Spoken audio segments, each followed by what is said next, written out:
Here is the trap. They provoke. You react. Then you become the problem. Today you get 3 sentences that shut this down in under 10 seconds. No drama, no threats, no emotional posture. And near the end, you get the escalation script that keeps your status intact, word for word, because most people escalate like victims, and it boomerangs. If you have ever heard, "Wow," you are brave to present it that way. I assumed you would know this already. No worries, I fixed it. Again. Sure, do it your way. Those are not casual comments.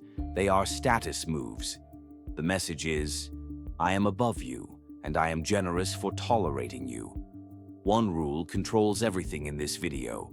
Passive aggression survives on ambiguity. Your job is to force specificity.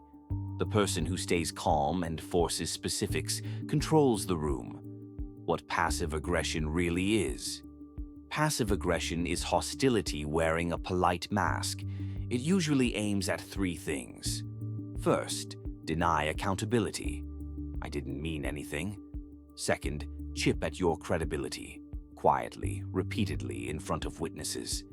Third, force you into a bad choice. Ignore it and they escalate. Confront it emotionally and you look difficult. So your job is not to win an argument. Your job is to remove their hiding places. Here is the core strategy. Plausible deniability is their shelter. Concrete detail is your weapon. Why they do it? They want power, but they fear consequences. Status without responsibility. Influence without open conflict. Control without exposure. It is rarely about being correct.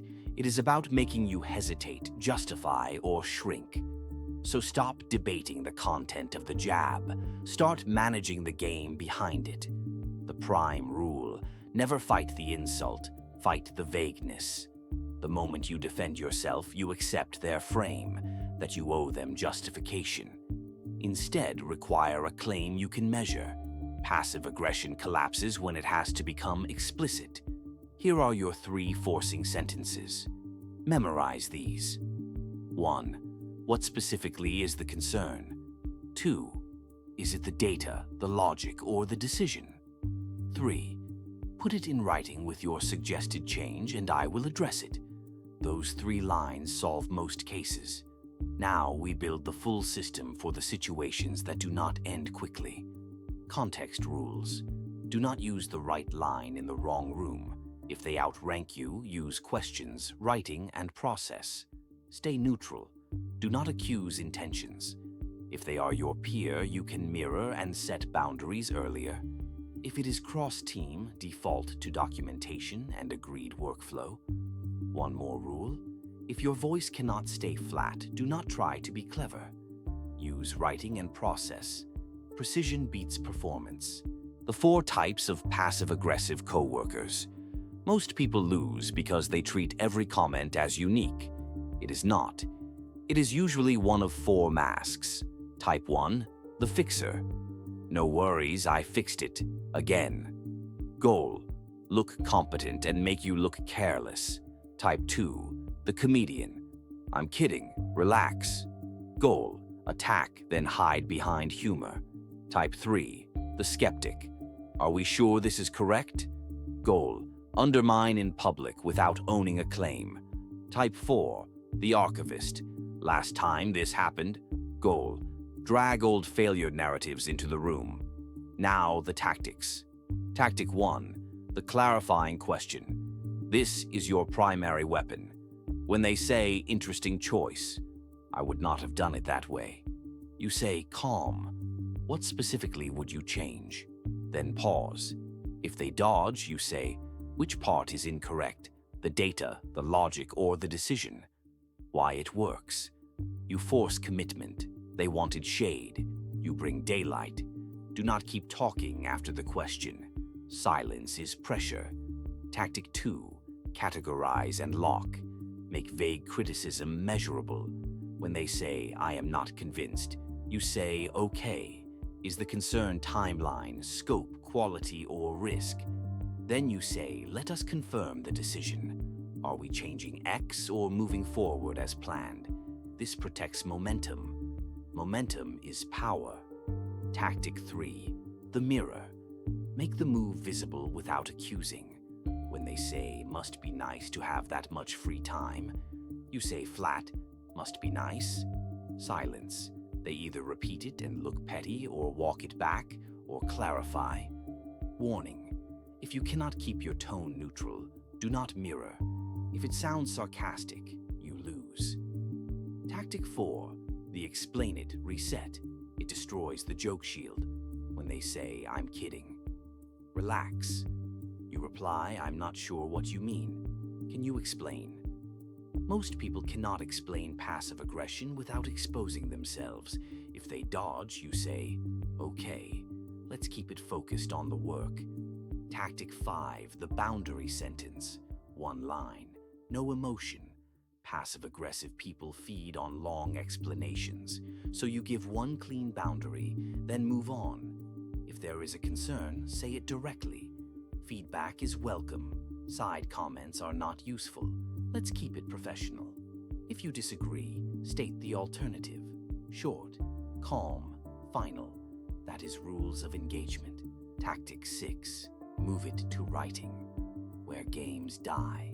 Passive aggression loves private moments and verbal ambiguity, so you force it into a record.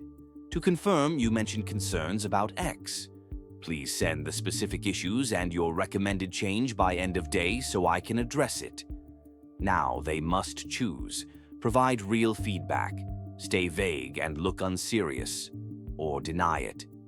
Warning: do not write emotionally. One neutral paragraph. No blame, no adjectives. Tactic 7. Pre-frame standards. Prevention beats repair. In recurring situations, set norms early. Quick alignment.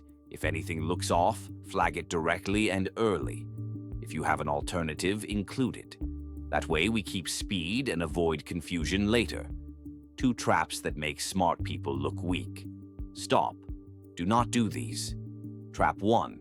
Defending the jab. You start explaining yourself. Now you are below them. Trap 2.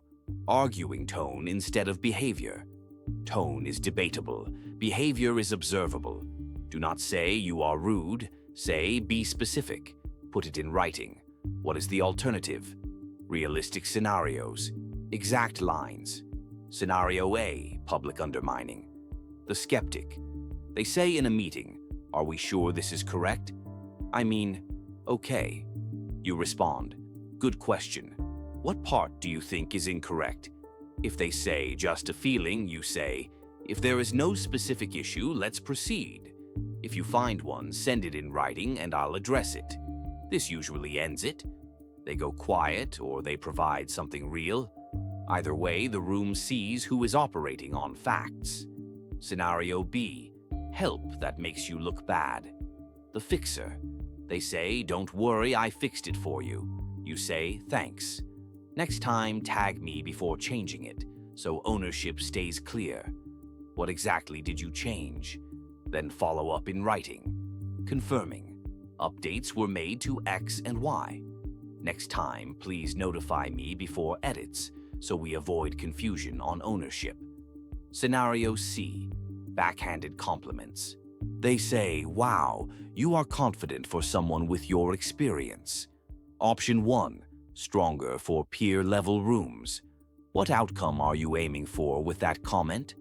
Option 2, safer for senior-heavy rooms. Can you clarify what you mean? Then, if they wobble, okay, let's keep it focused on the work. Scenario D, excluding you, then blaming you. They say, we already decided. You must have missed it.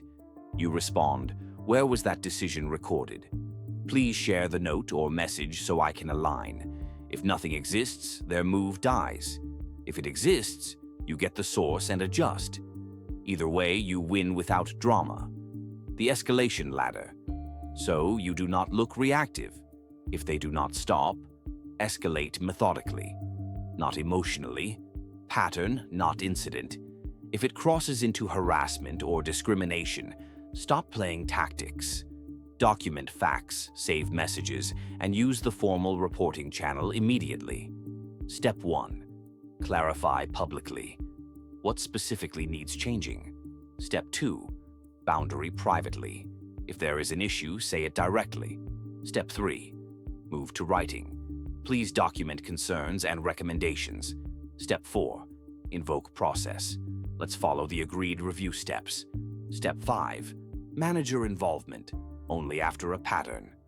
I need help resolving recurring communication issues that affect delivery. You are not escalating because you are offended. You are escalating because it damages execution and accountability. Manager escalation script, high status, evidence-based.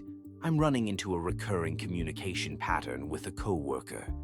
There are vague criticisms in meetings and changes made without alignment. It is slowing delivery and creating confusion over ownership. I have asked for specific feedback and moved items to writing, but the pattern continues. I would like your help setting clear expectations for how we raise concerns and approve changes. The final rule: reputation warfare. Passive-aggressive coworkers aim at one thing: your credibility. So become known for calm under pressure, documentation, forward motion, and solutions. When someone tries to smear you with ambiguity, you answer with specifics. When they bait emotion, you offer professionalism. When they stall, you force decisions. Over time, the room learns passive aggression does not work on you. And when their tactic fails, two outcomes happen. They stop, or they expose themselves by trying harder. Either outcome is acceptable. Closing. If you want to shut passive aggression down, remember this: do not chase respect. Enforce clarity. Clarity creates accountability. Accountability ends games.